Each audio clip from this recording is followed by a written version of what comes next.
You are now listening to Femme Regard Podcast with Tessa Markle and Katrina Alvarez. Femme. Hey, fam. Welcome Hey. to our first guest episode of this season 15, you guys. If you are just tuning in, you're a brand new listener, listen to our last episode because that was the first episode of this season. And we have so many amazing other episodes in our backlog with so many amazing other guests. If you're a longtime listener, thank you always for your support. Always feel free to check us out at our website, femregard.com, and subscribe to our newsletter if you aren't already subscribed. We also have a Patreon with some exclusive stuff. You know, got to give you the whole gist just in case you're brand new to the show.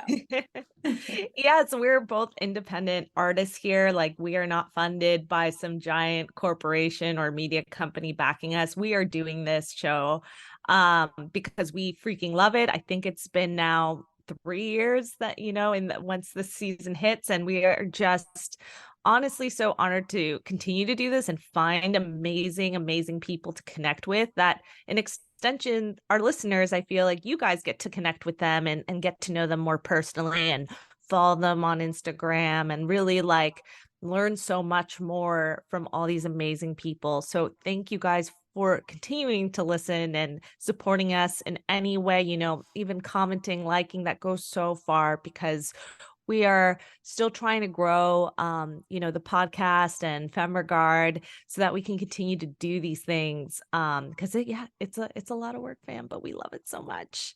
And speaking of,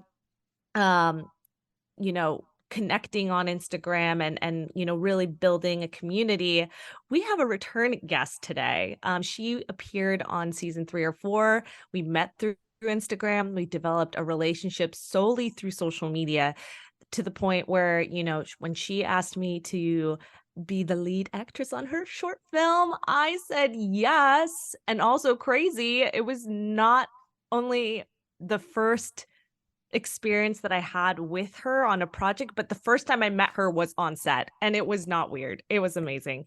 So without further ado, we have Miss Katrina Cebreiro. She is a Latina filmmaker, writer, director.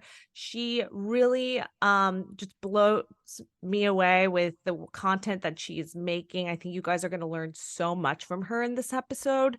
As we talk about Polette, it is a short indie film that's part of a series that she is creating called Miscellanea.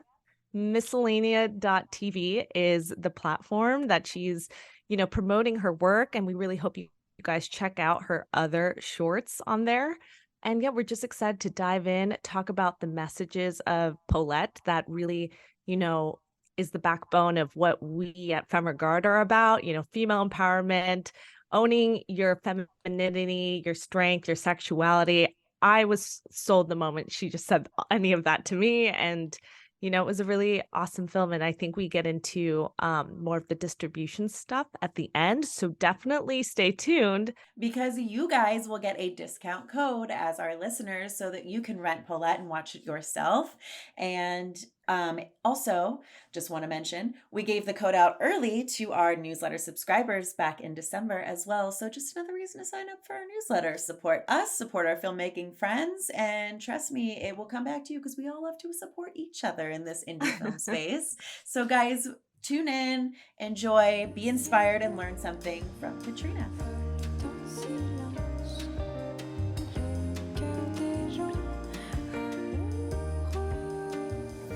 Well, fam, we are so excited to have back one of our femme queens back on the show, Miss Katrina Cebreiro. She was probably on our season 3 or 4, and I'm just excited to have her back on because in that time we did a project together. It was so cool. So welcome, Katrina. Thank you for coming on this morning with us. And I just thought it was so cool that we met on the show. We really connected over Instagram. A community that we've built with the Femme community, but it's been people like you that we've networked and met and then actually became friends and did work together. And I think that's always just the biggest gift to us, I guess. That's what we care about the most. And what I really loved too was, and we can circle back, but even when Katrina and I met each other like in person, it was literally the first day on set. And I just remember walking up being like, why am I not nervous? Like I literally don't know this girl, but I know her. And that's what it dawned on me. Like we've really throughout the pandemic, that was also just another extension and layer of how distant everyone was from each other. But I think it's a really true testament when you connect with someone on the same messages and themes and the projects that you're working on, when you're just really, we had those moments, and we'll share that with the community. But I just wanted to throw out there how freaking cool that was. And just to know that I did, you weren't a stranger, and that we really did form a connection, and why I am so excited to talk about Polette, the project that we worked on together today. Yeah, well, thank you guys for having me again on the podcast. It is an honor, and I'm so excited to talk about this project. And it is like Instagram is, maybe you could say it's like over social media, but the connection was real because when we met in person, we forgot that there was no personal connection initially, that it just felt very natural. And I think that contributed to having an amazing experience with working on this project together. Yeah, absolutely. And what was it? I'm trying to take it back. Do you remember exactly when during the pandemic? I think it was like 2019. Yeah, it was like It was definitely before the pandemic, right? Like before it actually started. I oh my gosh. I Because feel we like saw Polette pretty quick into the pandemic. So I feel like our connection, we met in end of 2019 and then we connected and then we started shooting, right? Wasn't it? it was probably towards, because I remember there was two shoot dates. We did the one in the studio Yeah, setting and then one at the pole dance studio. yeah, And so I think the first one, yeah, I remember we had to wear masks, and still yeah. like I think we shot this at some point during the pandemic when it wasn't before. Is all I can say. I know we had No, masks. you know what? It wasn't before. All that. I think it was 2021. Sorry, the dates is kind of Yeah, I know. It blends They together. all blend together. Ever since 2020, it's like time doesn't exist. Yeah, it's crazy. 2020 to 2022, like I feel like blend together. But yeah, it was definitely 2021. We were a year into the pandemic, but it was still very Yes. strong on the mask, and it was still like a scary situation to catch it. So we were definitely Right. recording with mask and everything and had to follow the protocols. So And yeah, everyone literally kind of just met each other that day too. It was very like, mhm. but I loved that everyone came in with the same like level of respect and empathy for each other, that it just made it not so scary for a time when Yeah, it was so like scary to shoot. Like we were so grateful. We were yeah. like, we're here. We're We're on doing set this. finally. Thanks to you. Yeah. I mean, But that's to kind take of it something we back, talk about a yeah. lot, right? Like about setting that expectation and that mood and that vibe on set is like it's so important. You want to make everybody comfortable, and especially in a time when it's like you can't be comfortable anywhere. Like, to really set that everybody is just happy to be there and happy to work with each other. Yeah, exactly. And we got a good team too. We had a good cast and crew. Everyone was just excited and wanting to create. So we lucked out. And I lucked out because I was able to get a really good TP because the jobs weren't, I wasn't competing with commercial jobs and other bigger Hmm. jobs at that time because they weren't able to, go through the pandemic protocol at that time. Smaller indie projects were able to because we had like a smaller crew and things like that. So Right. it's kind of a blessing a little bit for us for a little bit. Yeah. Well, in your words, tell our audience about Paulette and what the story is. Yes, so Polette's about starring you, Carolina, Oh my and gosh, hi.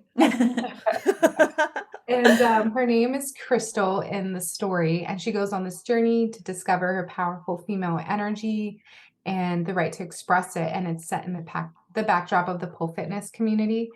And the reason why we set it in the backdrop of the pole fitness community, it's a very strong community that's maybe doesn't have the media exposure yet. So we wanted to, and it's also like if you've ever taken a class, it's really diving into your sensuality and your female energy and sexuality Mm-hmm. and things like that. So it just kind of went hand in hand with the story that we wanted to tell for this character's arc. So it worked really well.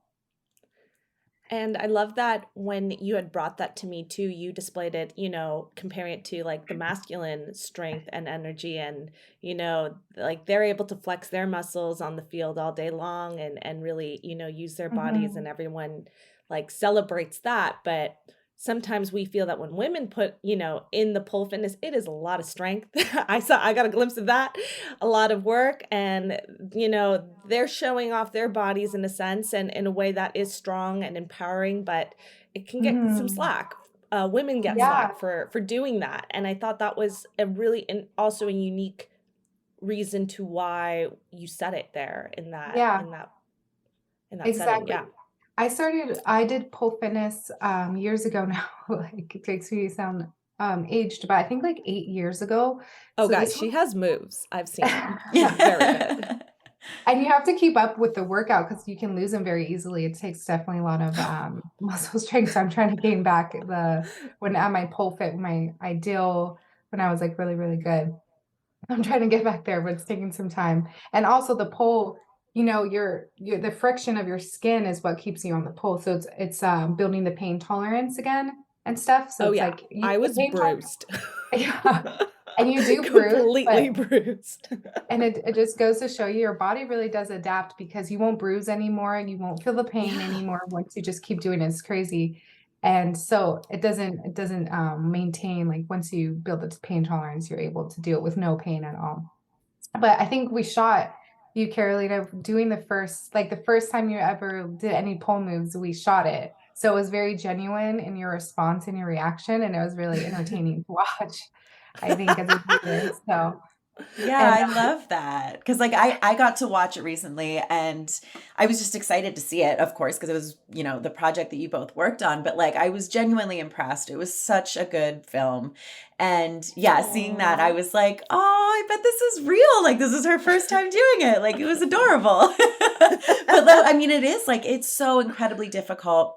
I have a lot of friends that either are currently or used to be involved in the pole fitness community. And like, I tried it one time, like got to take one free class. And I was like, I don't know if I can, not if I can do this. I know I could have pushed myself, but I was like, I don't think I'm ready for this. So it is incredibly difficult, but it's so awesome to see and to, I'm sure, experience once you get to that level that you're like, just confident and feel sexy and feel strong. And yeah, it's mhm. amazing.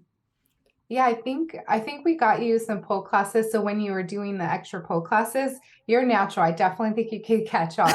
But it's sometimes Thanks, girl. not, it might not be everybody's experience because I think I started at pole. Actually, my first class was like 10 years ago, and then I didn't touch the pole for like 2 years because it's like this is so hard, it hurts, it's not for me. But then I was like, no, I wanted to try it again. So then I tried it and I pushed myself. And there's a point where after you push yourself, it comes really natural and then you Mm-hmm. can pick things up easier. But yeah, so when I started, it was really looked down upon, even 8 years ago. And I'm glad we progressed so much. I feel like it's more acceptable and we can see it as a sport. We can see the benefit of it. But back then, any girl that did pole, and a lot of the girls out in the film started when I started. That's how we met each other. So we've had similar experiences to being put down, like, oh, are you trying to be a stripper? Oh, like, why are you posting these, videos kind of like downgrading and nothing's wrong, and then it's like, what is wrong with being a stripper when those girls make their money off of showing off their female sexuality and men show off their masculinity and make millions of dollars all the time? So why is it frowned upon? It's like we're trained as a society when we see a girl, dancing on the pole, we instantly, back then looked down upon it like, oh, what is she trying Yeah. to do? She's just trying to get attention. And that's Oh even yeah, it's just for attention. That's Mhm. exactly the toxic phrase I've heard over and over again. Just even I think we related on this when we were first talking about the project of posting just like sexy pictures of yourself on Instagram, like whatever, like to me, when I do that, it's because I feel like I look good and why not? Like if I want to throw a Mhm. pic and the back of my mind to have, maybe a toxic ex-boyfriend of mine or an employer, comment on it in that way, it's so disrespectful and just like you got to stop. Like that's why is it that a man could do the same thing, have a shirt off Mhm. photo, maybe Mhm. he's feeling himself, which is I'm here for it. Feel yourself, show those abs or whatever you got going on. But why is it when a woman does that, like we get a different treatment towards it? Mhm. So Yeah. I think you and I really bonded on that too in the beginning, and like further extending of outside of even just pull, like women just posting up themselves. Why is it that we get that kind of slack? Exactly. And then with the pole fitness community, it's very supportive. Like if you've ever been in there, it's just like the female energy. We're all support each other. We all cheer each other on. And it's like finally we come together, Yeah. because men have been doing that for so long. So it's just really cool energy to be around. And I think it just really helped accentuate the story and the story that we're trying to tell. And even I've been to like a pole fitness class today and just going off of like just talking about posting pictures that we feel sexy in. These some of the girls were like, oh, there's like you have to divide the class at the end when we start filming our moves and stuff, because some of the girls don't want it to be, they're like, oh, I don't want my boss to see it, I don't want, because they're afraid to be taken less professional if they show they're doing pole fitness. Mhm. Just crazy that it's still even a thing today. Like I don't feel like they should fear it, but unfortunately they have to just because of certain circumstances. So hopefully like this definitely gets the word out and starts, you know, showing off like you can be a powerful female and work hard and be a boss bitch and express your femininity and post a sexy picture Yes. that can coexist. Yeah. Even beyond people's like moral attitude toward it or whatever. It's like that has nothing to do with my work life, first of all. You know what I mean? Mhm. It's like you should not judge my personal life, like if you're my boss. You have nothing to do with that. Stay out of my life. You know what I mean? Mhm. That's an attitude I have beyond just, whatever your opinion of that is. But then yeah, it's like it doesn't affect how productive you are, how professional you are, Mhm. how good of a girlfriend, how good of a mother, like any of that. Like you are, this is a hobby, this is your something you're pursuing, this is your art, this is your strength. Like, I don't know. It Yeah, just I'm it like blows my so mind when over people it. have think like that. Yeah. I've had like, before I landed this recent job, I went through so many interviews and I had like a woman be really inappropriate with me once. Like I gave her all my professional like femme regard and I had some Mhm. like other just like social media links to show off like what I could do. Mhm. And she clicked around and ended up on my personal and like went right to like some bikini photo and made a comment about my nice apple bottom, and I'm like, excuse me, this is just so uncomfortable. Like I've given her no like reason to go there, and that's where like she went and like still then made me uncomfortable about that, and that's when I went private because I'm like, you know what, I can't do this, I can't risk it, because it's still an issue today, like both with Yeah. men and women looking at that. And I'm hoping that changes, because it's definitely still like an issue where it's Yeah. like, if you're going to my personal space, that is going to be a little bit more personal to me. Yeah. So like, yeah, I can still hustle and be a boss, but like also be sexy about it if I want to on my own Mhm. personal thing too. So Yeah, it's just like exactly. super annoying. Yeah. Yeah. I was Yeah. like, okay. And it's crazy because sometimes that even comes from a female. So it's Mhm. like you think we Exactly. I was like, support each what? other. Yeah, but it's like something just we've been trained with since we've been young. So it's almost like at least we're expanding our mind and our consciousness to believe other truths, that those things can Right. coexist, being a businesswoman and showing off your sexuality when you feel like it. But, Mhm. some people are behind or just don't believe in that. And that's crazy. I was just curious to know that situation. She obviously said it in a way that made you uncomfortable. She wasn't like, oh, cool, like picture, like supportive. So No, there what was like what that was it that made undertone. It was like the mm, undertone of like, I'm showing you all my professional links, and then you go onto it and she's like, oh, like because I had like, it was like a red bikini pic too. Yeah. Super hot, guys. Like definitely you want to go back down the timeline. Looked Is real good. is that I what was we used in the video? Because we used a red bikini picture. That's the one. Oh my God, the layers. Oh my God, That's crazy. What a yes. coincidence. Guys, a little hidden Synchronicity. gem there. That is hilarious. Because in the film I have a toxic boyfriend who, doesn't want me posting sexy pics. And guys, I've been in this situation. Another thing Katrina and I bonded on. I'm sure Tessa too. A lot of women have this like experience where the guy doesn't want you, like, isn't confident enough in the relationship to want you to express yourself the way you want to, and the way things that make you feel sexy. So in the film I'm struggling that with my relationship, and so I catch him cheating on me, kind of like looking at other girls and liking other girls' photos, and we use that bikini pic. So I'm dead. So Inception, it was me all along. Ha ha ha. You heard it first here, a little behind the scenes.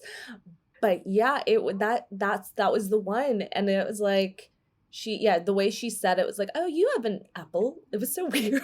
Like, who says that? You have an apple.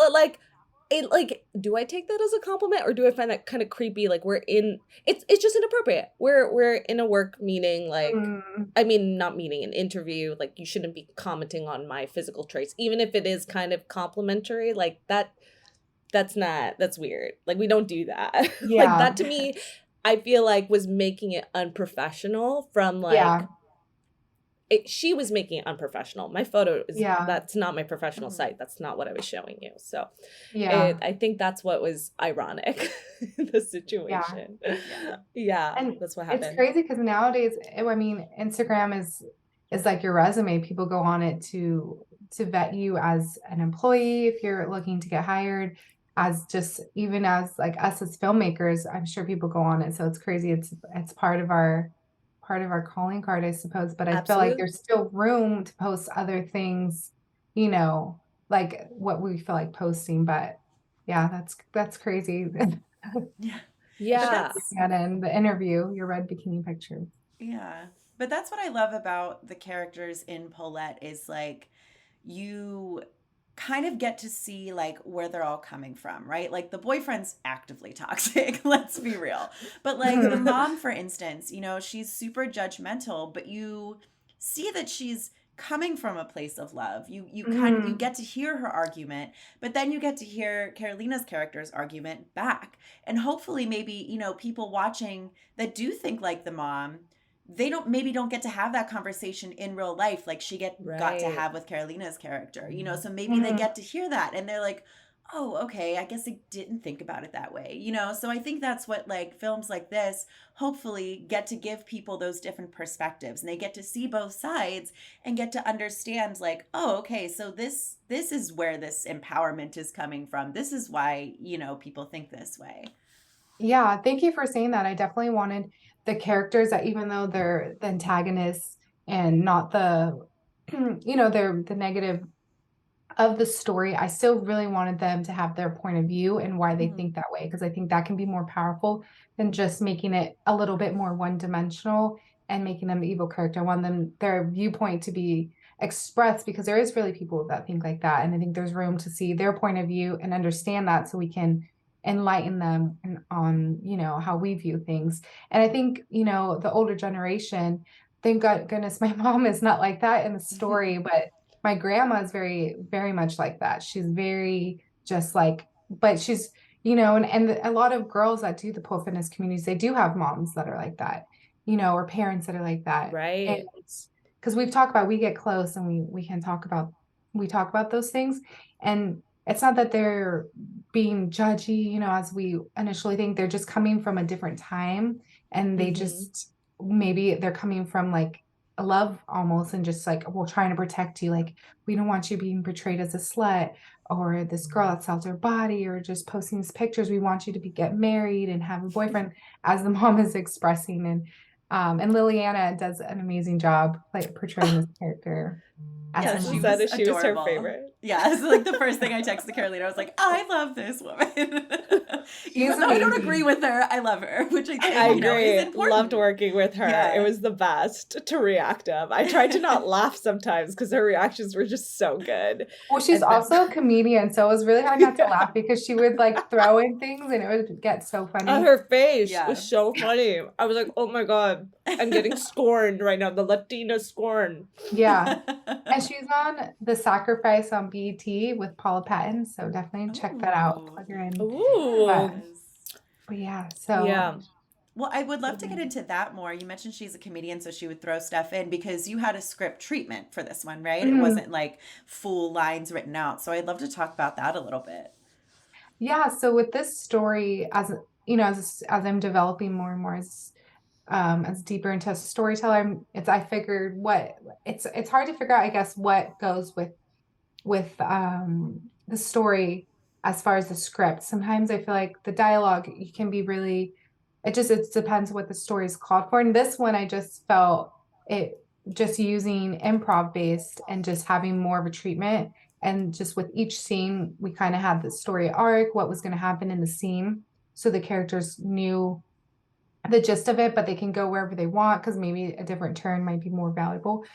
Was more important with this story just because it was more of a true story, and just hearing like more natural dialogue and experiences was going to be more beneficial than anything I could write, because then it could maybe get too on the nose and be a little bit more of a telltale than a story that you can really get in the character's emotion, because you really don't know what the actor's going to say, you know, because we're improving it. And that was my first time shooting an improv script, so it was scary initially. First time but- acting it. I was so scared. I was like, what? Like, I never thought of myself as like an improv queen at all. I was like, I don't know. And you are an improv queen because you did such an amazing job for not having any improv experience, by the way, because Thank you. improv experience It was takes super time. scary. But it's really hard sometimes maybe to trust yourself as an actor to go there, but it was really natural for you. I mean, you guys were killing it and you did amazing on set. Oh my God, shout out to Yeah. David, my toxic boyfriend in the, Oh, yeah. in the film. He was amazing to work with because literally we just met each other for like 2 seconds. Super sweet guy. Next thing you know, he's an asshole. And you're like, here we go. But he was saying exactly what I needed to be triggered and to go into the place. And I think what helped, and I really loved Katrina's approach to this, was that we had a couple Zoom rehearsals, but for the most part, I think we didn't really rehearse, which also could seem really scary for this. But we mainly just talked about the themes. I think the themes of like being, you know, in a toxic relationship and shut down, and then like, you know, how I have struggled with that and how this character can then pull that emotion and that struggle. And then, yeah, like I'm first generation American. So like having that Latina parent is what I have. So like, again, going there, because I know that it comes from a place of fear, that what Tessa was saying earlier, it's like, it's just fear based. And I do hope that like, you know, hearing Crystal's side of why she wants to pursue something like this is just so she can actually elevate herself and not rely on a man to pay the bills and be the like person controlling every situation in her life. Like we don't need the white man to save me. It's going to be okay. It'll be okay. Yeah, that's amazing. Because David also, I think, did a really good job portraying this character as making him more than just one dimension. Like Oh my he God, was really like yes. able to express and like be this boyfriend that loved you, but was very flawed in his views, you know, but who's I think did a really amazing job expressing it. He And did. he's such an amazing actor because I make him play, because we've worked together on so many projects. I make him play like the good guy, the bad guy. Like he just does it all. A ghost in another project. So Oh He's my so gosh, he was so no, right, because we had moments too. It wasn't like straight fighting all the time, guys. Like we're like literally cracking little jokes at each other as if we were in a freaking relationship. Like I was Mhm. blown away by how like instant we were able to just tap in and be like, And oh, we're connect. making fun of Netflix and like, whatever. I loved those moments. So yeah, he was spectacular. But yeah, it's called a line script. What is it? You said the term earlier to me when it's all improv based. So Oh, our a audience, scriptment. I think it's called a scriptment. Yeah. Yeah. I think what you're referring to is a scriptment, where so it's not entirely a full script. It's like a little bit between a treatment and a script, kind of like an outline of just each story, each scene, each act, and then like where we're going. Just like a basis of like the characters. I can even send a sample of the one we used for the viewers to kind of see what a scriptment looks like. But Yeah, yeah, that would so be awesome. We'll post it up. yeah. So I think yeah, just with storytelling, it's like which one works best. Like sometimes rewriting really works, but sometimes I've learned that can kill the story too. So it's like finding the nice balance of like, okay, two rewrites. I think this is it, because you can overwrite rewrite it. And then sometimes like just like what we did, improv based really worked well. So with this story. So I'm really excited for everyone to see it. And Yeah. and also we did base it in the studio location. Just in this one studio we rented for the day. It had multiple locations. So as an indie filmmaker, that was beneficial. And using a scriptment, we can see where we want the locations and the scenes to take place. We can alter, okay, we have a restaurant, let's use this restaurant location.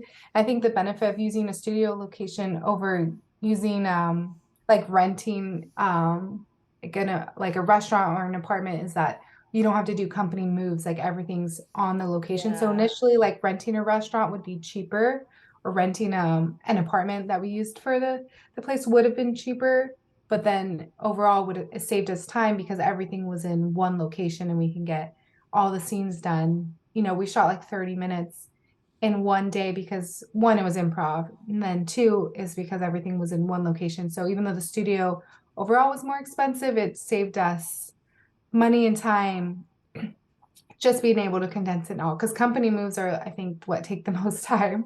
And my next Agreed. script, there's definitely company moves, so I'm like a little nervous. But if you ever worked on a set where you had to move locations, it takes so much time. So Yeah. that's like the Yeah. benefit of using studio locations. So I'm definitely, oh, and then the audio too, because you're in one location. Also, when I worked on like indie films and we like rent, not like big budget films, because I worked on bigger budget films and they have the luxury of paying for space and like trailers. But on indie films, they don't have the luxury. So when we shoot on location in like a house, let's say, there's like moving, like where you're shooting in one room and then you use these rooms for the makeup, for the equipment. And then when you're switching rooms, everything's got to switch. So it's almost like a company move. At least you're not like having to break down and load in cars and then Right. unload and then build the camera and everything. But it still takes time because now you have to shuffle everything, you have to move everything. So that can be the downfall of shooting on location. But then as opposed to shooting in a studio, because you have the space for the equipment, you're never going to have to really shuffle around. But then on location does give sometimes the more genuine look and feel, depending on what you're going for, because you can really get creative and find a good location that has like that cool Right. look you're looking for, whatever that may be. So there's that benefit too. But yeah, that's what I wanted to say as indie filmmakers, because I know those are the ones that are listening a lot to this podcast. There's a lot of benefits. Shooting studio definitely it's been successful for me. So Yeah. definitely. Yeah. Shout No, out to that was Envisionate, because I was telling Carolina, I was like, especially the bar scene, I was like, oh my gosh, the amount of things I have shot in that bar set at Envisionate over the years. So highly recommend anybody in the Burbank area. Envisionate Studios is great. Nick is awesome. He's the owner. I love them. Yeah. They're amazing. It's Yeah. amazing. But Actually, like, yeah, I want to shout out to Envisionate just because they just really, really are really nice people. They like hook us up. They always are just, just down to like help you out. They're not like gonna like, I think other locations, I don't know if I've even shot at another studio besides Envisionate for my own productions. I shot at Avenue 6 before, but Envisionate is just really, really good at catering and helping the indie filmmaker. They're not there to like add additional fees, which I know happens a lot when you at other studios. I've heard it's like these hidden additional fees, and they're just like all inclusive, and they're not trying to like rip anybody off, and they're just really supportive. So definitely would love to shout them out for being amazing. Yeah. And I would like to shout you out because, so the studio has so many different rooms that we could work with, and you were set up so fast. Like the amount of different takes, like I guess little shots, the different shots and the different rooms that we worked in, you worked so fast that we got, like you said, 30 minutes done of the film, like made. So what tools led you to being able to be so successful to getting that many different, like I think it was 16 setups that we did that day. I remember it being like around 16, and I was like, what? Yeah, that's this is impressive. crazy. But it made me really excited because I know with our feature, we're not going to have a lot of days to just do like, as much. We're going to need to move. So I would love to hear like what you think helped you be really successful to get all those takes in one day. And it wasn't also like exhausting, guys. Like it was fun. Like we just kept moving and moving and moving. It was a long day, but it was so much fun. Yeah, I think what I do on my sets, and I'm not sure if like it'll benefit or be useful for other people, but it's really useful for me. I don't do a ton of takes. Like I think even for us, Carolina, we did only one takes. So it would be on you for one take, and then it would be on David for one take. So that whole scene, and you went to cry. Like, yeah, here it is. This is the moment. One take. Let's go. Get in. Exactly. I think only did one takes for that. It was you, and I also didn't do a ton of coverage. So it was like just you and then David. I didn't even do a 2-shot because it can be tricky with improv. Like I would get normally a 2-shot. But I think we had a lot to cover, and I think with improv it's hard to like kind of blend those in because you're in a different spot here talking, and then it's just easier to just get cut away as opposed to doing a 2-shot, if that makes sense. I don't know. Yeah, because for continuity, you can't like go back to line whatever. Can you say that again and get it exactly the same? Exactly. So with the 2-shot wasn't going to be beneficial, but usually I would definitely get a wide and then different types of close-ups, like maybe one close-up of this actor and another close-up of this actor in that way, but I wouldn't do multiple takes, and I wouldn't do a lot of coverage. That's like how I shot all the episodes in this series is not a ton of coverage and not a bunch of takes, which the actors don't get tired in the end. Because I think doing multiple takes, I think there is definitely actors that like a lot of takes because they get more in the groove of it and able to be more expressive towards further takes, but some actors don't like that. So the actors that maybe need a little bit more time to warm up would be like, we'll do the later takes, we'll do the wide and then the close up on the opposite actor, and then by the time you get there, they're good to like, they're warmed up, they're ready to go, and able to be expressive as an actor. So that's like I would figure as a director which ones need a little bit more of a warm up and which ones are better going first, and then use that to shoot like the wide, depending on sometimes there's definitely actors that their first takes are like the best, so I would do maybe the close-up on them the best, do the close-up first, and that's just getting to know your actors in real time and rehearsals and things like that. I definitely we didn't rehearse Carolina too much, but usually I like to rehearse a little bit, not a ton, but just to kind of know where we're going. I don't rehearse a ton, but definitely for scripted, I like to rehearse and do readings just to get a little bit more in tune. So then when we get on set and we don't have that much time, everyone's kind of knows where we're going. So it's not even, I don't have to do a ton of like, hey, we're getting the actor to get here because we already kind of know where we're trying to get. So I think that helps save so much time when you're shooting because the actors already know where we're going. Also having a good team because they set up fast, talking to your DP, because I know that can be a really big struggle with indie filmmakers. And you're, as being the director, hiring a DP is definitely key because they have to be down to move fast. Yeah. Because DPs are perfectionists. They want it to look beautiful. That's their job. But Right. also they have to know how to move with indie film. So that can be, I think, that's why you see like directors and DPs, that's like they butt heads a lot on set, especially indie film sets, because they need more time, but the time's not there. So finding a DP that just knows how to make it look good fast, the best that it can be, and that moment for the time that you have is definitely key, because I know we all, That's a good point. more time, helps it. But it's like, it doesn't need to be perfect, especially for indie filmmaker. It's like, it's about getting the story there. And I think if the story's there and the audience can connect with it, the characters are there, then I think that's really what the audience doesn't notice, that, the lighting isn't, perfect. They just are into the story.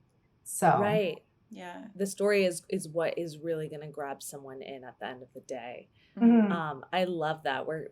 That's the bite. That's the sound bite we're going with. That's perfect. Well said. And I think, that you and the DP were on it, because it was like on another level. And I'm like, oh, this is what I like. Because again, too, for me as the actor, I wasn't exhausted, to your point too, by the end of the day, like Mhm. from having to give like a million takes, like on the same thing. I'm definitely we got it. Let's move it on. And it can be to the hard. next. It can be like, oh, because people will start to be like, don't you think we should get another take? Like, and then you can start to doubt yourself. But if you know you got it in that take, then it's easy to move on. But definitely it can be scary, because like, wow, we just did all that setup and now we're about to just move again, Yeah. but that's the secret of getting a whole film, done quicker. I think that like synergy and communication too is so important, because as an actor, if you're doing 3 takes of this same angle, the same setup from the same scene, I'm like, are you doing this just to have the coverage? Are you doing this because you want something different? Are you doing this to allow me to try something different? Because that's a struggle too as an actor. The more takes I do, I'm like, are you going to edit these together, so I should be doing the same exact thing for continuity, or are you doing this so I can try something different? Communicate to me as the director so I know what you want, so I think that's so important. That is huge. And I do see that happen sometimes. There's not communication there. So I love that you bring that actor space point up, Tessa. That's definitely how I start to feel unconfident as an actor too. I'm like, why are we doing this again? Did you like it? Yeah. And I think directors could sometimes work on giving that was perfect. We just need it, like communicate exactly. Like we just needed to get a bigger shot, but everything the same. So even like those little things, I think if directors are listening to this, like it's fine, like, but definitely help keep communicating with your actor. Like they can't read your brain. Yeah. No, that's a good note to remind us directors, because sometimes if we're just like moving, we just need to we just hearing it from your perspective. It's like, oh, okay, they need to know this. They need to, it seems like it's common sense, but there's so much going on in the production. And then that's the most important, is knowing the actor knows what is going on and what's happening next, so they can flex what they need to flex. Yeah. So I would love to, before we reach the end of our episode, talk a little bit more about your whole project, Miscellanea, like all the different episodes, kind of what, I guess, what's the glue that holds them all together? What's the ultimate purpose of this, I guess, or the ultimate theme, I should say, maybe. And then also a little bit into the distribution side of it, because I know distribution is new to you. You have your own platform, but, going beyond that, like, what's that been like? Yeah. So during the pandemic, I think I want to say like right before 2020, I was going through the process of a script sale. So it finished in about like probably like the start of the pandemic, lucky for me. And I was able to fund my projects, and I decided, okay, now I have this lump sum of money. And this is what I've always wanted for so long. So I can make a bigger project, invest back in my career, as opposed to like getting a place or whatever like normal people would do. I'm just like, I wanted to invest in film projects. So I've been trying to work on a feature film, but I feel like naturally for me, I get fed like all these story ideas from whatever higher power, like constantly. So I write them down and I develop them. And I just realized, okay, I know that sounds really corny, but I was like, okay, I don't feel like I have the time, the luxury, because as you guys know, feature films take, the pre-production. Years. Yeah, it can take years. So I just don't feel like I have the luxury it's not genuine to myself to just work on one story. So, so I always would just work on short films. So now I was like, well, how can I make this into a bigger project? So that's where I came up with an anthology TV series, independently developed for my first big project as opposed to a feature film. Mhm. And so each episode is a contained story. And it has comedic elements that are similar, kind of surrealism, that are common through lines, but there is no intentional common through line. That's why the series is called Miscellanea, because I wanted to kind of feel like it's just going to be, I don't want the pressure of following maybe a through line when I feel more passionate about a story that doesn't have common denominators with the other Mhm. stories for future seasons or episodes. So the only common through line is that it's maybe just an individual story Mhm. on its own. So just like mini stories, short stories, and that really feels more natural to me. Mhm. Developing, and as an indie filmmaker, having the luxury of just developing my own material, I just wanted to invest in shorter stories and get it out there. So, and also just developing a feature film script. As you know, Carolina takes so much time, and just Yeah. developing a whole story, 100 pages. So now I get to make like 20 to 30 pages and make a contained story. And that can be tricky. Making short stories can be tricky as well. It's definitely deserves its credit because it's, I was going to say one is not less easier than the other, Yeah. but I think you found something, like to your point, that speaks to you, and that's the most important. You're like, Mhm. I want to tell these several short things. It doesn't need to be like maybe as big or as epic as a feature film in the feature film landscape. Like you can still get your messages across just in a shorter time and play with the different stories you have in your head. Because it's like, oh, and you would have to, like, I have other stories in my head too, but I'm like, they're all feature films, so they're all going to take me a lot of years. Like, and that's fine. But to your point, like, you have the luxury to tell more, and that's, congrats to you. That's a huge accomplishment. So I think it makes sense. But I just interjected, yeah, one is not like any less, both have their own hurdles. Yeah. Definitely. And you were saying, what is another hurdle you think to going with the shorts? Definitely feeling like you're leaving something out. So telling the whole story in 30 minutes, initially, I think like the first draft, you want to get the essence of the story in, and then also telling it in an indie film in a way that you can produce as an indie filmmaker. Can initially be like, oh, maybe I should wait for this story because I can do it this way and that way if there's more funding. But then if you get down to the essence of the story, you realize you don't need all of that you could have got with bigger funding. Maybe there's luxury in not having a ton of money because you can tell maybe more of the story in your way, and the essence of the story can be there. And then, if you feel like developing further, you can sell it as an idea, as a script. You can develop it further if it's there. But I think just initially doing it, I think there's benefits. It can seem like a downfall initially, but I think when you develop it, you're like, oh, wait, then I get down to the essence of the story and then I figure it out. So there's pros and cons, but I think every con can be a pro that can come out of it. Yeah, So there are no cons, just lessons and yeah, learned. That's the way I look at it. Like any hurdle that exactly. we've faced, it's actually made us better. So Exactly. At first, it just feels like the end of the world, and then you're like, right. okay, wait, actually, I see the light. The tunnel. I see the light. But the distribution has definitely been tricky for me because it's my first time going through distribution. I'm still learning as well, and there's definitely different ways that indie filmmakers can distribute. They can do self-distribution. Right now, it's on a platform, a Vimeo platform, Vimeo OTT. that Yes. is able to host the content, and you can stream it from mobile devices. They don't have an app yet that you can access it on the TV. You would just have to go in your browser on the TV and type in the URL and stuff like that. So it's not really ideal for the TV, but I do have it in Film Hub, and there's Indie Rights, I think it's called, that you would send it to them. You download it. There's a lot of assets, requirements, and things like that you have to follow. And you can send it to them, and they're almost kind of like an agent. They take 10%, but they get your film to these streaming platforms, and you can I think pick which ones. Yeah, you can pick which ones you want. Like if you want to go AVOD and SVOD or whatever you feel like doing. But AVOD, I heard, is like the new one to do, because it's advertised based, it's free for the viewer. They just have to watch an ad, which is similar to like YouTube or something like that. And they just have to like make an account. So that's probably the best way that I'm trying to go.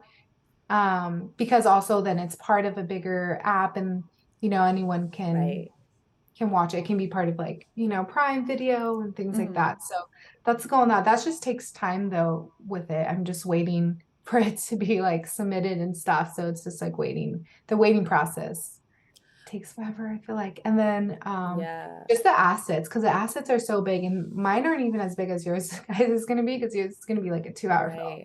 Just like people don't even know what goes behind maybe like just containing this 2-hour film, because dragging it and dropping it to upload it to these distribution platforms takes quite a bit of time. And then if one asset, and then it's felt, and once it loads and then there's a flaw, you have to delete it and re-export it, fix it, re-export it, and then re-download it. So it just takes so much time and then for you guys, it'll be even longer for the 2 hours or 1.5. And then you have to have a hard, a fast. I feel like I'm getting boring with this. People are No, this is so true. And I think another, like, now working in post-production, that's like, this is like what I deal with every day.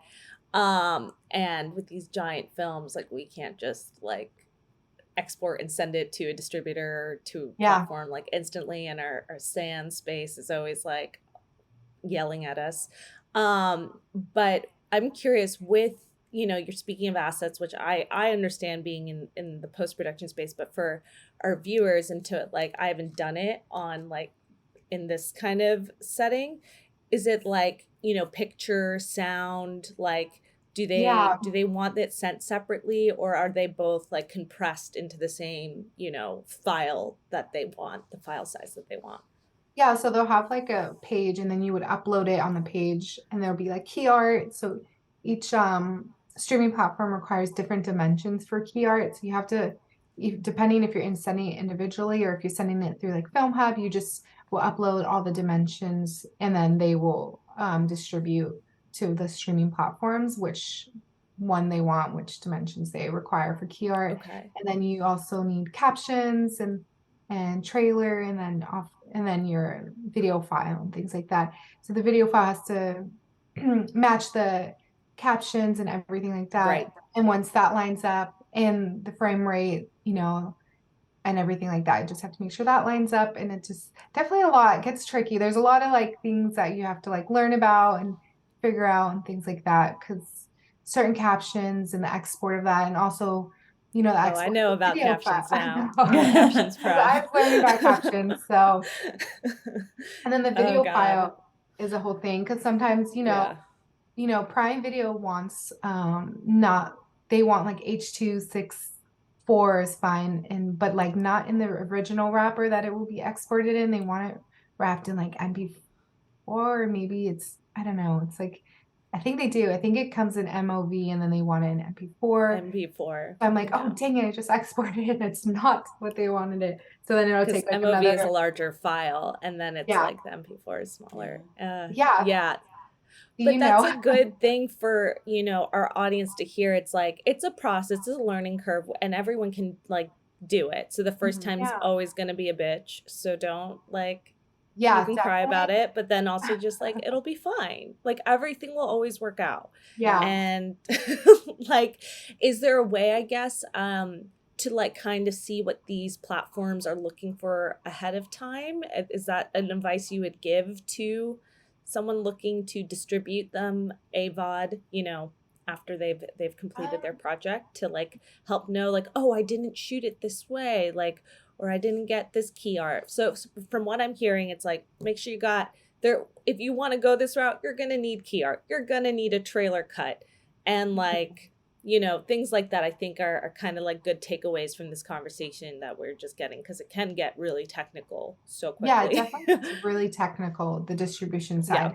But anything you do on set won't matter as much as when you're going through distribution, because the key art can just be, you just go with Photoshop or Canva and then get the dimensions and then export it. It's just doing it and Oh, and that's figuring out. awesome. Yeah, it's not like difficult or anything that you have to worry so much on set about. It's just about doing it and figuring out what these things are that they're requiring, because they use very technical language. Actually, I feel like Film Hub's like a little bit friendlier, but Amazon Video Direct uses very technical. So it's just getting used to it, just figuring out your first time is probably going to be a bit of a curve. And you're in the distribution side now, Carolina, so you're probably already got ahead, Yeah. like all these terms and all these requirements. It's a whole language. It's a whole language. And yeah,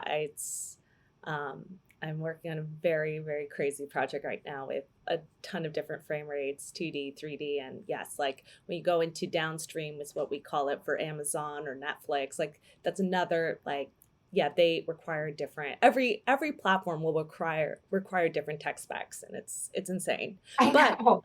I'm like, okay, now I understand this. Like Mhm. when we go into distribution, baby, we got it. I And know. also, like, a heads up to filmmakers too, if you're like, whoa, this sounds like too much for me, maybe I'll just like put it on YouTube or whatever. Like, also, film festivals require this stuff too. And it's usually Oh yeah. less than Yeah. a distribution platform, but like it's still a lot of technical stuff that you still have to understand and make sure that you're sending them the right stuff. And especially like the level of the film festival, if it's one of the big ones, like they're going to require pretty much just as much as a distribution platform. So heads up, guys. No, that's true. Actually, they do have like similar requirements. Sometimes it's like lower file sizes, so it Yeah. can be a little bit easier. But then also like with your film, when you're sending it to film festivals, you're waiting to hear back, and you can't distribute it yet because a lot of like top higher tier Right. film festivals that you want to get into, if you send it to distribution, then it gets worldwide distribution because Amazon Prime, and then they don't want it because it's already been seen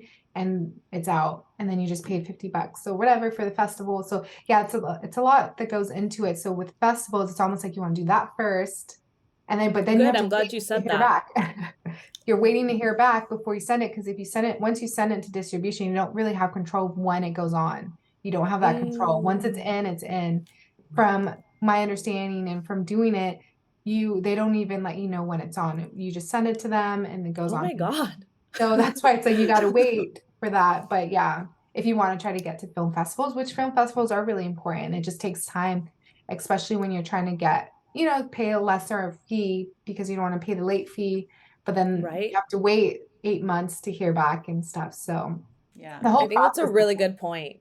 Yeah, Mhm. that's a really, really good point to kind of like understand the timeline. And that's why we say before, like, figure out your distribution plan before, like, that should be part of your pre-production. It's just like understanding that, so that way you have a game plan and know like what to prepare yourself for. So as you're waiting and waiting, Yeah. like what's next. I think that's Yeah. a really great point you made.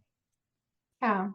It's all part of the process though. It But it's such a is. long process though. It's But you then you don't got know your next going short into it. film. You're like, Yeah. cool. Like that's what it's about. Like, like don't feel like as an artist that you have to just sit and wait, like Yeah. that, keep flexing those muscles in other ways. And I think that's why what you're doing is so smart and awesome, because you're constantly like able to then jump around and figure out something next. Yeah, I love that. And anyone listening, like, again, don't feel overwhelmed by this stuff. It is very overwhelming, and that is a normal, natural feeling to feel.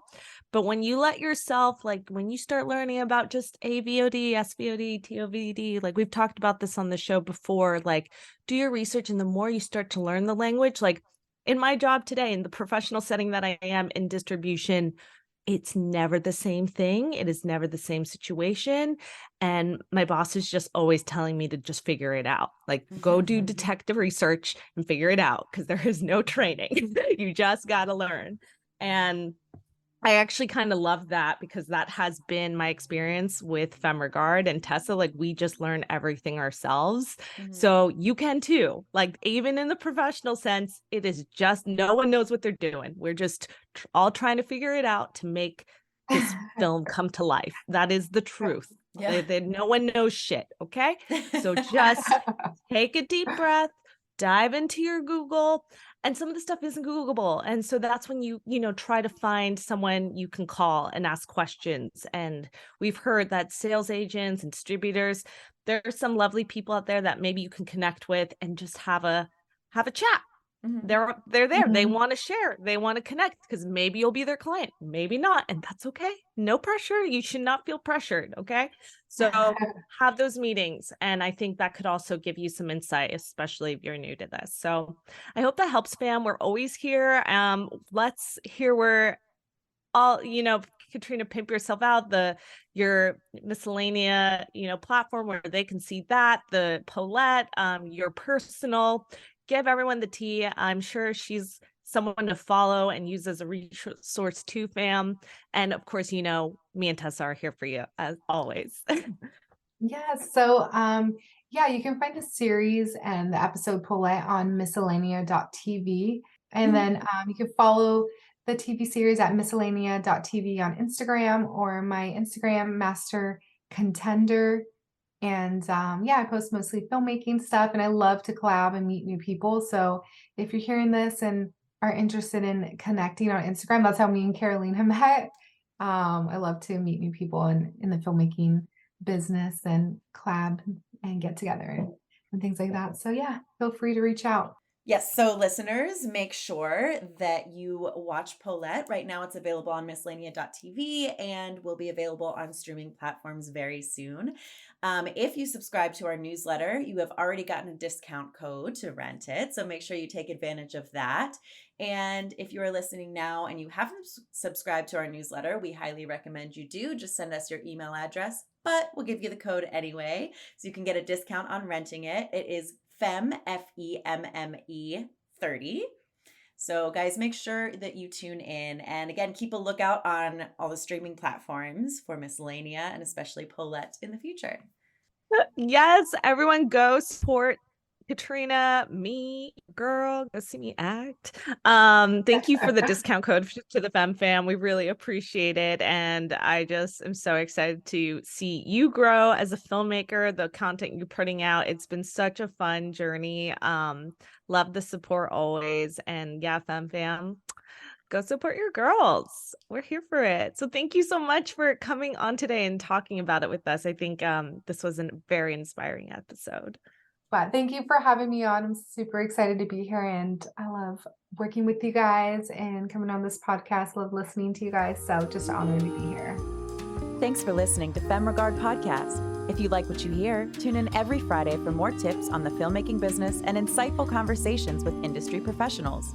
We can only grow with your support, so please subscribe, share, rate, and review. You can also join the Femme Fam on Patreon. For more on us, check us out at femregard.com.